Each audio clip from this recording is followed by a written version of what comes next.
सुबह 10 बजे से लेकर 11 बजे के बीच में उपस्थित हूँ आप सबके सामने। आज इनकी कुंडली लेकर के आया हूँ। इनका नाम है अभिमन्यु सिंह, जमशेदपुर झारखंड से ये कुंडली।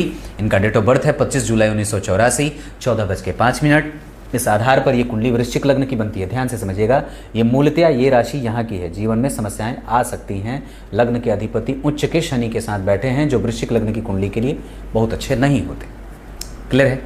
ये एक समस्या। पर यहाँ पे शनि और मंगल का एक साथ, शनि का उच्चस्थ होना और ये जो भाव है वो व्यक्ति के व्यय को संतुलन और संतुलित करता है। पर इस व्यक्ति की सबसे बड़ी समस्या सामने वाले के भावनाओं का शिकार हो जाए और खुद का नुकसान करे। सामने वाला रोने लगे तो अपना धन लिख करके दे दे। ये ऐसी कई बार चीज़ें होती हैं, पर ऐसा नहीं करना चाहिए। आप थोड़े से बहुत ज़्यादा अपने आप को तुरंत ही किसी से प्रभावित कर लेते हो, ये कमजोरी का प्रभाव, क्योंकि राहु और चंद्रमा का प्रभाव यहाँ है। यहाँ ग्रहण है, लेकिन ये बहुत मजबूत होगा, क्योंकि गौर करना ये ग्रहण नहीं है ऐसा नहीं है, ग्रहण है और ग्रहण नहीं है। मतलब क्या है, यहाँ राहु और चंद्रमा बैठे हैं, पर वास्तव में वो ग्रहण में नहीं है, क्योंकि 27 डिग्री के चंद्रमा है, बहुत आगे हैं वो, और राहु जो है वो 11 डिग्री का है, तो ये पीछे है। और यहाँ चंद्रमा उच्च के, तो ये चंद्रमा और राहु का संबंध व्यक्ति को बड़ा अच्छा बना देगा। व्यक्ति का आय और व्यक्ति का इनकम और व्यक्ति का प्रारंभ बड़ा मजबूत हो जाए। गुरु का प्रभाव यहाँ जो बनता है वो जन्म कुंडली में पंचम और द्वितीय के अधिपति, ये बड़ा बढ़िया बन रहा है। पर यहाँ पे अकेले गुरु जो है वो थोड़े से कमजोरी से धन को ला रहे हैं, इस वजह से कई बार मशक्कत करनी पड़ती है, धन सही तरीके से आता नहीं है।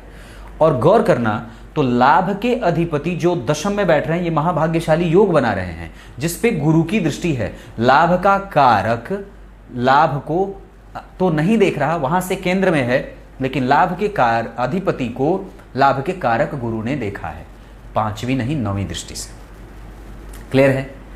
केंद्र में एकमात्र ग्रह बुध और एकमात्र ग्रह चंद्रमा, बाकी राहु और केतु। यहां चंद्रमा को बड़ा अच्छा सपोर्ट मिल रहा है, और उच्च का राहु है, वो व्यक्ति को कई तरीके से लाभ भी देगा, उसके व्यक्तित्व को बब्बर भी बनाएगा, मजबूत बनाएगा, और साथ ही साथ उसको पराक्रमी भी बनाएगा। यश, कीर्ति और सम्मान, ये चीज़ें मिल जाती हैं थोड़े थोड़े विलंब के बाद, क्योंकि व्यय भाव में शनि और मंगल बैठे हैं, तो अपने आप को थोड़ा संतुलन करने की भी बात होती है। व्यय कमजोर नहीं है, ना व्यय भाव कमजोर है।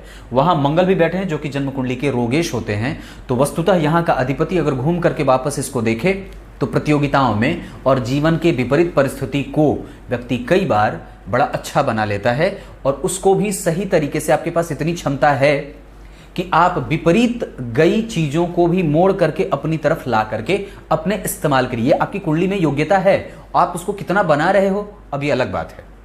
क्योंकि पराक्रम भाव पे उच्च के राहु की दृष्टि, जो कि इसके मित्र की राशि है, यहाँ का अधिपति पराक्रमेश उच्च का है, पराक्रम के कारक के साथ व्यक्ति का व्यय और बाहर निकल के काम करे तो बड़ा प्रभावशाली रहे।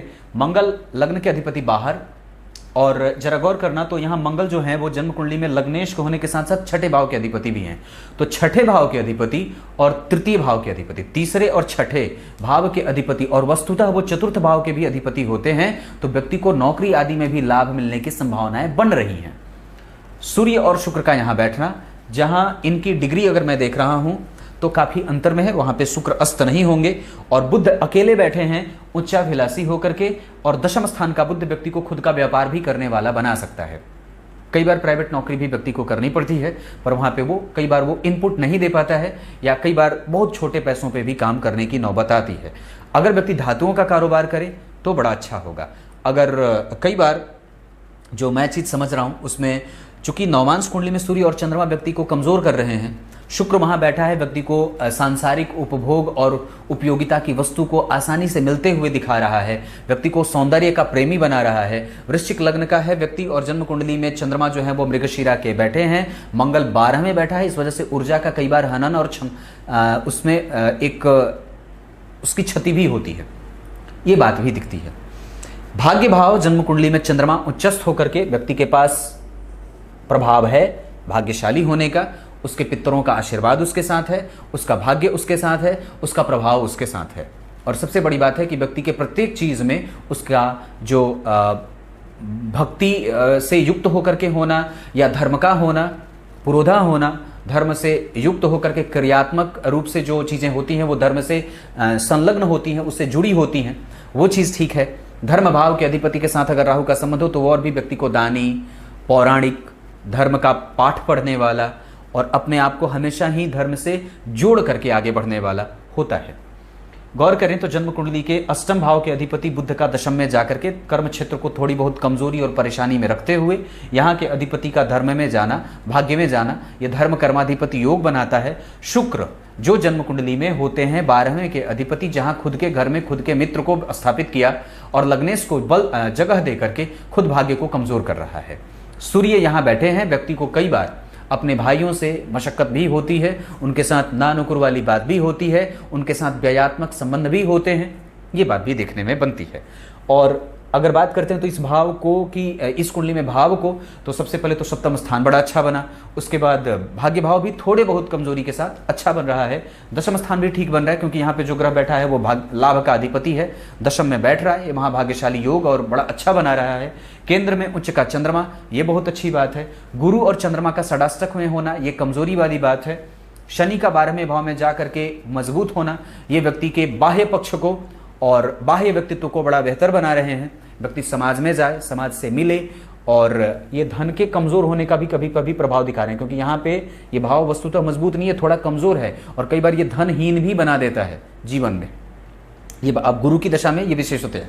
शनि की दशा में ये ग्रह अच्छा है, व्यय को संतुलित करे, क्योंकि मैंने एक कार्यक्रम करके बात बताई थी कि 12वें भाव में अगर पापग्रह की राशि बने और वो या तो उच्च का हो या फिर खुद बैठा हो तो वो 12वां भाव मजबूत हो जाता है और ऐसी स्थिति में व्यक्ति को कभी भी ऋण में नहीं जाना चाहिए और नहीं ऋण पे भरोसा करना चाहिए। मंगल का प्रभाव जन्म कुंडली के 6ठे भाव पे है, स्वग्रही अपनी राशि को देखेगा तो व्यक्ति के जीवन में विपरीत परिस्थिति का लाभ मिल जाए। व्यक्ति कभी भी किसी से डरे नहीं, अपने मशक्कत और मेहनत के बल पर अपने ढाढ़स को और अपनी साहस को बना करके उसके बल पे व्यक्ति के सफल होने का प्रभाव दिख जाता है। ये सारी बातें इस कुंडली में दिख रही हैं। और उसके बाद जरा गौर करिए तो इस कुंडली में जो एक और अच्छी बात है, शनि का प्रभाव यहाँ थोड़ा कमजोर, शनि का प्रभाव यहाँ, शनि और मंगल दोनों का प्रभाव यहाँ पे ठीक है, ये बात अच्छी है। और ऐसे भी अगर हम देखते हैं तो यहाँ पे 6ठे भाव, 3रे भाव में पापग्रह की राशि, ये अच्छी बात। 6ठे भाव में पापग्रह की राशि, ये अच्छी बात। उसके बाद यहाँ पे शुभ ग्रह की राशि, ये ठीक नहीं है। और 11वें भाव में भी शुभ, मतलब लाभ जीवन का और जो एक मिला हुआ धन है, जो रहस्यमयी चीजें हैं वो थोड़ी कमजोर सी हैं। और अष्टम का अधिपति चूंकि दशम में आ करके और गुरु से देखा जा रहा है तो व्यक्ति के पास पौराणिक अनुभव और पुराणपंथी, खाद्यान्न से संबंधित क्षेत्र में जाकर के, भूमि से संबंधित क्षेत्रों में पशुओं का कारोबार, खोआ, मिष्ठान, मिठाई और बिल्डिंग मटेरियल और भूमि से नीचे जो गड़ी हुई चीज़ें होती हैं उससे संबंधित चीज़ों में जाकर के काम करने की बात भी बनती है। कई बार ये चीज़ें दशाओं पे भी निर्भर करती हैं कि आपकी कुंडली में जो आने वाली दशा है उसको देख करके व्यवसाय तय करना चाहिए। इस कुंडली में नवमांश कुंडली में लग्न में ही सूर्य और चंद्रमा बैठे हैं, थोड़ा कमजोर करता है, पर वहां पे अगर मैं देख रहा हूं तो भाग्य का अधिपति जन्म कुंडली में चतुर्थ में आ रहा है, ये एक अच्छी बात है। यहाँ का अधिपति गुरु उच्च का हो रहा है, ये अलग तरीके से कुंडली को मजबूती दे रहे हैं। गुरु का प्रभाव यहाँ है, ये ठीक है, गुरु का प्रभाव यहाँ है पर कमजोर, पर यहाँ पे ये उसकी शत्रु की राशि बनी है। यहाँ का अधिपति जन्म कुंडली में शनि जो है वो जन्म कुंडली में कहाँ बैठे, आगे, ये थोड़ी बहुत मजबूती के साथ व्यक्ति को उसका सपोर्ट मिलता रहेगा क्योंकि ये स्वग्रही इस भाव का हुआ है, पर फिर भी वो धनदायक जरूर होगा। उसके बाद जन्म कुंडली में यहाँ शुक्र अपने उच्च की राशि से केंद्र में गया है और शुभ ग्रह की राशि में, ये एक शुभ ग्रह नहीं उच्च के होकर के बैठे हैं, ये बहुत अच्छी बात है।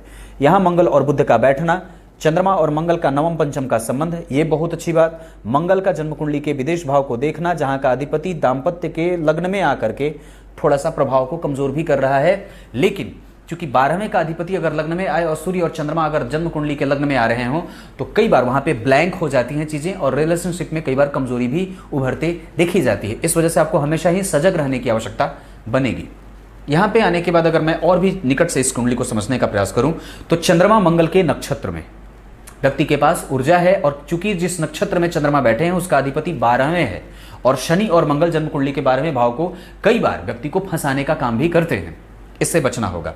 लग्न में केतु और राहु का प्रभाव व्यक्ति को कंफ्यूजन में रखने वाला, एक साथ कई चीजों पे लक्ष्य का भेदन करने वाला जिससे कोई भी चीज आसानी से मिले नहीं, ये बात भी बनती है। गुरु का द्वितीय भाव में बैठना, मूल नक्षत्र में बैठ करके अपने आप को कई तरीके से व्यक्ति की कुंडली में वो बहुत ज्यादा जिम्मेदारी दे देते हैं, एक साथ कई सारा काम करना भी पड़ता है ना चाहते हुए भी, और कम पैसों पे नौकरी करने की नौबत आती है। उसके बाद एक्सपीरियंस होते हुए भी उससे कम जो लोग अनुभवी होते हैं उसको आगे कर दिया जाता है और ये व्यक्ति पीछे चला जाता है। कई बार जब जन्म कुंडली में सूर्य का प्रभाव भाग्य में होता है तो मशक्कत भी करनी पड़ती है, पर उसको नैतिकवादी मूल्यों का निर्धारक माना जाता है और व्यक्ति का नैतिक पतन कभी भी नहीं होता है। मंगल और शनि 12वें भाव में बैठे हैं, जहां मंगल विशाखा नक्षत्र के, उसके पास एक आत्मीय बल और आध्यात्मिक बल है, वो ऊर्जा से युक्त है और पॉजिटिविटी उसके पास है। उसके पास निर्णय लेने की क्षमता, यशस्विता का भाव और कहीं ना कहीं धन के लाने के लिए मशक्कत और उसको मेहनत करने का प्रभाव भी व्यक्ति के पास रहेगा। 12वें भाव में शनि और मंगल का प्रभाव व्यक्ति को कष्ट से जीवन और कई बार व्यक्ति के अंतिम स्थिति को कई बार बड़ा मशक्कत भी करे और व्यक्ति को कई बार रोग से युक्त भी रखे, ये बात भी दिखती है। बदन का दर्द और कई बार आलस्य की अधिकता, ये बात भी दिखती है। सूर्य पुष्य नक्षत्र में बैठे हैं, जिसका अधिपति सूर्य को बल दे रहा है, और शुक्र आश्लेषा नक्षत्र में बैठे हैं, जो व्यक्ति को व्यावसायिक बना रहा है और कार्मिक बना रहा है, पंक्चुअल बना रहा है, पर कर्म में असहयोग भी दे रहा है। ये सारी चीजें जन्म कुंडली के 11वें भाव का अधिपति अगर 10वें भाव में बैठ जाए तो ये महान धनवान योग भी बनाता है, क्योंकि धन का कारक गुरु उसे अपनी नवी दृष्टि से देख रहे हैं। ये देख रहे हैं ना यहाँ पे, ये बात है। उसके बाद लग्न जो है वो अनुराधा का बना है, जिसका अधिपति उच्च का है, तो लग्न को बल मिला। और ये कुंडली जो अगर मैं देख रहा हूं तो दशमांश कुंडली में ध्यान से समझना, एक एक चीज बता रहा हूं। दशमांश कुंडली में जो बात दिख रही है वहां पे D10 चार्ट कन्या का बनता है, 6 नंबर की राशि बनी, वहां बुध और शुक्र एक साथ बैठे हैं, जहां पे शुक्र ने बुध का उच्च भंग किया। तो इस वजह से व्यक्ति कैरियर को लेकर के कई बार कंफ्यूजन में रहता है और उसके सामने कैरियर एक बहुत बड़ी चुनौती के रूप में भी उभर के सामने आए, तो कोई अवश्य मतलब वो गलत नहीं हो और आश्चर्य नहीं करना चाहिए। चंद्रमा और केतु का ग्रहण कई बार कैरियर से धन आने में मशक्कत और कई बार वहां पे बिल्कुल ही व्यक्ति के पास कोई काम ना रहे और कई बार पैसे को लेकर के आर्थिक तंगी की सामने आने की स्थिति भी बनती है। छोटे छोटे रकम को भी कई बार बड़ा मानना पड़ता है और कई बार उसकी स्थिति ऐसी बनती है, पर यह हमेशा नहीं रहने वाली। कई बार ये कमजोर ग्रह की दशा में ऐसी बातें भी देखने को मिलती हैं। पर ये एक बात कि गुरु जन्म कुंडली में जो यहाँ बैठे हैं ये अकेले बैठे हैं, इस वजह से उनके पास, इस भाव को देखिए, यहाँ पे किसी भी ग्रह का कोई प्रभाव नहीं है। इस भाव पे शनि की दृष्टि है। इस कुंडली के लिए वो कमजोर होते हैं, बहुत अच्छे नहीं होते। इस भाव के अधिपति को यहीं देख रहे हैं और दरअसल इस पे किसी भी ग्रह का कोई शुभ प्रभाव नहीं है। और कारको भाव नाशय का जो एक सिम्टम है वो यहाँ पे काम कर रहा है। इस भाव का सुख यहाँ खाली है। यहाँ पे सूर्य बैठे हैं जो कि जन्म कुंडली में धर्म कर्माधिपति योग लगा रहे हैं, पर शुक्र के साथ बैठे हैं, इस वजह से इसका प्रभाव थोड़ा कमजोर भी होगा, क्योंकि इस कुंडली के लिए वो 12वें के अधिपति होते हैं। तो 12वें का अधिपति खुद को कमजोर करे, ये स्थिति बनती है। दशमांश कुंडली में भी अगर इसी चीज को समझ रहे थे तो मैंने बात बताई थी कि चंद्रमा वहां पे 7 नंबर की राशि में बैठा है केतु के साथ, क्योंकि दशमांश किस लग्न का बना था, 6 नंबर का। तो चंद्रमा के आगे उसकी नीच राशि का निर्माण, और दशम स्थान में मंगल दिग्बली हैं जो कि पराक्रम के अधिपति। अगर काम ना मिले तो बहुत ज्यादा इंतजार करने की कोई आवश्यकता नहीं, आप खुद का काम भी कर सकते हो, ये काम बनती है। सूर्य वहीं बैठे हैं, तो यानी कि लग्न कुंडली में भी सूर्य भाग्य में ही बैठ रहे थे, दशमांश कुंडली में भी वो वहीं बैठ रहे हैं। व्यक्ति को अपने नैतिक तत्वों को बिना भुलाए अगर धार्मिकता से युक्त होकर के कोई भी काम अगर करना होता है तो शनि से संबंधित अगर कोई भी काम व्यक्ति करना चाहे तो अभी कर सकता है, क्योंकि दशा शनि की भी चल रही है जो कि अभी शुरू होने वाली है, उच्च का बैठा है। विदेशों से संबंध अगर व्यक्ति स्थापित करके और शनि और मंगल का कारोबार करना चाहे तो बिल्कुल कर सकता है। गुरु स्वग्रही और शनि नीचा विलासी। शनि जो कन्या लग्न की कुंडली में पंचम और छठे के अधिपति होते हैं और छठे भाव के अधिपति होकर के लग्न को जब देखेंगे तो प्रतियोगिता शामिल रहेगी जीवन में, पर उससे आपको मुक्त होकर के अपने आप को मुक्त रख के अगर काम करना चाहते हैं तो निस्संदेह आगे बढ़ जाना चाहिए। एक बात और कहूंगा, राहु का प्रभाव जन्म कुंडली में 12वें पे है, दशमांश कुंडली में, इस वजह से व्यय असंतुलित हमेशा रहे। राहु का प्रभाव चंद्रमा पे है, इस वजह से धन कई बार लगातार ना आए। तो जरा सोचना, तो व्यवसाय का योग बना और राहु का प्रभाव चंद्रमा पे, जो व्यक्ति के धन को सही तरीके से लेके ना आए और उसमें डिसकंटिन्यूटी का भाव रखे, वो रिस करके कम सा आता रहे और धन आते हुए भी बचे नहीं, एक दरवाजे से आए दूसरे दरवाजे से निकल जाए, तो ये स्थिति बनती। ये तो है ही, अब तो कम से कम इस कर्म को सुधार लो तो बात बन जाए। अब क्या बताऊं, मंगल लग्न पे देख रहे हैं तो व्यक्ति इंतजार भी नहीं करे, और दशम स्थान में मंगल अगर बैठा हो और वस्तुतः वो जन्म कुंडली का अगर पराक्रमेश है तो कहीं ना कहीं वो आपसे खुद का व्यवसाय भी करवा सकता है और वो मेहनती भी बना रहा है जातक को। पर व्यक्ति को कई बार ये बात भी समझ लेनी चाहिए कि जल्दबाजी से युक्त होकर के उसने कई बार निर्णय लिए हैं, तो कम से कम अब ये गलती दोबारा ना हो, क्योंकि शनि की दशा जब चलेगी तो ऐसे निर्णय फिर से वापस हो सकते हैं। तो सही तरीके से पूरे अपने आप को मनोमय शक्ति को जागृत करते हुए, अपने तत्वों का विकास करते हुए, अपने प्रभाव और पराक्रम को सही तरीके से सुनियोजित ढंग से एक सही दिशा में ले जा करके, जिसमें आपको आपके मंत्र आपकी मदद कर सकते हैं, उसको और उसका बल आपको प्राप्त करने की आवश्यकता है। ये कुंडली कर्म के लिए अगर मैं जो देख रहा हूं तो खराब नहीं है। दरअसल वो एक अच्छी स्थिति प्राप्त करने के बाद से पुनः वापस कमजोरी की तरफ बढ़ रही है। अगर उसको आप मेंटेन कर लोगे तो निसंदेह एक अच्छी स्थिति के निर्धारक और एक अच्छी स्थिति को प्राप्त करने वाले जातक भी ये कुंडली आपको बना सकती है। मंगल केंद्र में बैठे हैं तो व्यक्ति के पास बल है, साहस है, ऊर्जा है, टेक्निक है, उसके पास उसके बल और पराक्रम का प्रभाव है। इसको आप समझ सकते हो तो समझ लो, ये बात है। अब नमस्कार करता हूं।